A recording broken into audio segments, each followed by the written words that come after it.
안녕하세요, 여러분.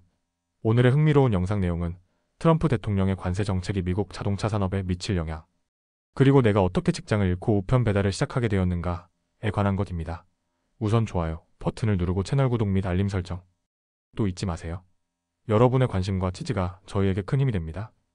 첫 영상은 미국의 대표 경제지 월스트리트 저널이 보도한 트럼프 대통령의 관세 정책이 미국 자동차 산업에 미칠 영향에 대한 내용을 전해드리겠습니다. 이 이야기는 단순히 자동차 가격 상승만의 문제가 아니라 미국 제조업과 글로벌 공급망, 그리고 우리의 지갑까지 직격탄을 날릴 수 있는 이슈입니다. 먼저 트럼프 대통령은 전형적인 미국산 자동차를 원한다고 밝혔습니다. 미국에서 만들어진 부품으로 미국에서 조립된 자동차 말이죠. 이를 위해 그는 수입 자동차와 부품에 대해 25%의 관세를 부과하겠다는 계획을 내놓았습니다. 철강과 알루미늄에도 세금을 매겨 사실상 자동차 한 대를 만드는 데 필요한 거의 모든 재료에 추가 비용이 붙게 됩니다. 하지만 현재 자동차 산업은 글로벌 공급망 없이는 돌아가지 않습니다.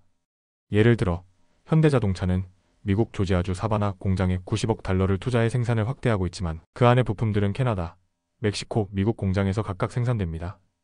기어와 모터, 전력 인버터, 케이싱을 전 세계에서 조달한 후 캐나다에서 하위 조립을 하고 다시 미국 포드 공장으로 옮겨 최종 조립을 하는 구조입니다.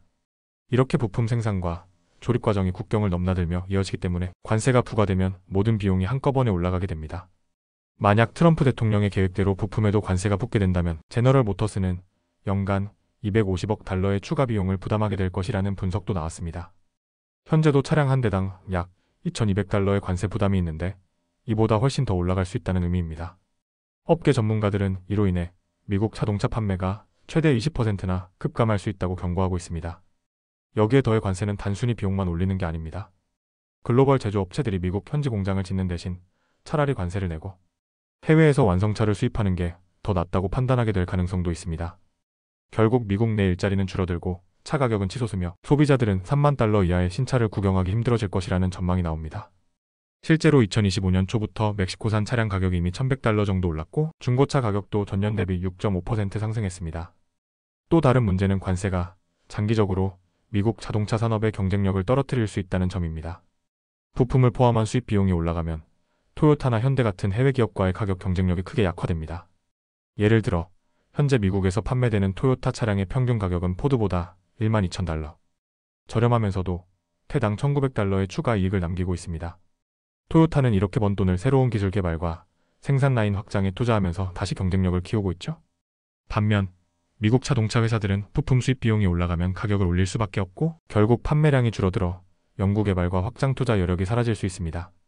전문가들은 이러한 악순환이 10년 안에 미국 자동차 산업을 내륙으로 몰아넣고 세계 시장에서의 입지를 약화시킬 것이라고 경고합니다.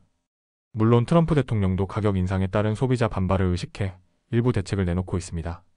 하나의 크고 아름다운 법안이라는 이름으로 전기차 세액 공제를 폐지하고 대신 미국산 차량을 구매하면 최대 1,000달러의 자동차 할부금 이자를 공제해주는 방안을 추진 중입니다. 하지만 이 혜택을 받기 위해선 1만 달러 이상의 이자를 낼 정도로 비싼 차를 사야 한다는 점에서 대중에게 실질적 도움이 될지는 의문입니다. 이처럼 관세 정책이 확정되지 않은 상황에서 자동차 회사들은 신규 공장 건설이나 투자 결정을 미루고 있습니다. 업계 전문가들은 현재의 관세가 유지되거나 강화될 경우 미국 자동차 회사들이 생산비 부담으로 인해 해외 시장에서 경쟁력을 잃고 심지어 중국 업체들이 저가차 공략을 위해 미국 현지 공장을 짓는 상황까지 올 수 있다고 전망합니다. 마지막으로 월가에서는 이런 리스크에도 불구하고 일부 자동차 관련 주식이 매력적인 가격대에 진입했다고 평가하고 있습니다. 제너럴 모터스, 포드, 스텔란티스 모두 최근 주가 수익 비율이 과거 평균보다 낮아 투자자들이 안전 마진을 노릴 수 있는 구간으로 보고 있는 것이죠. 하지만 이 모든 분석의 결론은 하나로 모아집니다. 바로 관세 정책은 단순한 세금 문제가 아니라 미국 자동차 산업의 미래와 글로벌 경쟁력, 그리고 소비자들의 삶에까지 중대한 영향을 미친다는 사실입니다. 앞으로 트럼프 대통령의 결정이 어떤 파급 효과를 가져올지, 그리고 미국 자동차 산업이 이를 어떻게 돌파할지 지켜봐야 할 시점입니다. 다음 영상은 월스트리트 저널이 보도한 한 남자의 진솔하고도 담담한 이야기를 전해드리려 합니다. 바로 50세의 나이에 갑자기 직장을 잃고 새로운 삶을 시작해야 했던 스티븐 스타링 그랜트의 이야기입니다. 이 나레이션을 통해 지금 혹시 어려운 길을 걷고 계신 분들도 작은 위로와 용기를 얻으시길 바랍니다. 이야기는 2020년 3월 초 팬데믹이 전 세계를 덮치기 시작하던 어느 날 아침으로 거슬러 올라갑니다. 그날 스티븐은 노스캐롤라이나주 샬럿 공항에서 뉴욕행 비행기를 타기 위해 서두르고 있었습니다. 그는 당시 부티크 마케팅 회사의 전략 책임자로 대규모 프로젝트를 맡아 바쁜 일정을 소화하고 있었습니다. 하지만 공항 게이트 앞에서 걸려온 전화 한 통으로 그의 인생은 완전히 바뀌게 됩니다. 회의가 취소됐습니다. 무기한 연기될 것 같아요. 게이트 직원은 이 상황을 이 바이러스 사태라고 불렀고 결국 고객사였던 로펌은 프로젝트를 전면 보류하기로 했습니다. 그리고 곧바로 회사 사장님의 전화가 걸려왔습니다. 스티브, 우리 둘 다 어른이니까 장황하게 말할 필요 없겠네. 사장님의 목소리는 언제나처럼 신사적이고 침착했지만 그 말의 의미는 분명했습니다. 해고 통보였습니다. 스티브는 브랜드 전략가, 마케팅 컨설턴트, 소비자 심리학자로 일해온 지난 20년의 경력이 한순간에 무력해지는 기분을 느꼈다고 합니다. 그는 의사도 배관공도 아니었기에 팬데믹 상황에서 마케팅, 일자리를 다시 구한다는 것은 거의 불가능해 보였습니다. 게다가 몇 달 전 전립선암 진단을 받아 치료와 보험이 절실한 상황이었습니다. 그는 남편이자 두 딸의 아버지였고 가족은 그를 믿고 의지하고 있었습니다. 실업수당을 받으려면 적극적으로 일자리를 찾아야 했기에 그는 버지니아 고용위원회 웹사이트에 접속해 지원할 수 있는 모든 일자리를 검색했습니다. 하지만 대부분의 일자리는 멀리 떨어진 북부 지역에 있었고 그의 고향인 블랙스버그 인근에는 일자리가 없었습니다. 단 한 가지, 미국 우정국에서 파트타임 우편 배달원으로 일하는 것만 제외하고 말이죠. 시급은 18.50달러, 첫날부터 건강보험도 적용됐습니다. 20대 초반 이후 처음으로 받는 낮은 임금이었지만 그는 야외에서 독립적으로 일할 수 있다는 점에서 이 일을 선택했습니다. 2주간의 훈련 후 그는 버지니아 시골길 3번 도로에 임시 우편 배달원으로 배정됐습니다. 60마일에 달하는 그 길에는 724개의 우편물이 기다리고 있었습니다.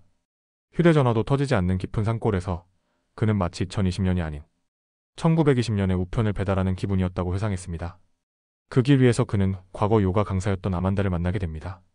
우편함 앞에 선 그녀는 그를 보고 깜짝 놀랐습니다. 이봐, 스티브. 여기서 뭐 하는 거야? 당신의 편지를 받았습니다. 왜 내 우편물을 가지고 있나요? 저는 우편 배달부입니다. 아만다는 잠시 멈칫하며 그를 바라봤습니다. 그녀는 스티븐이 여전히 마케팅 전문가, 경제학자 같은 존재라고 생각했던 것이죠. 그의 변화가 믿기지 않는 듯 떠나면서도 2번이나 뒤를 돌아봤다고 합니다.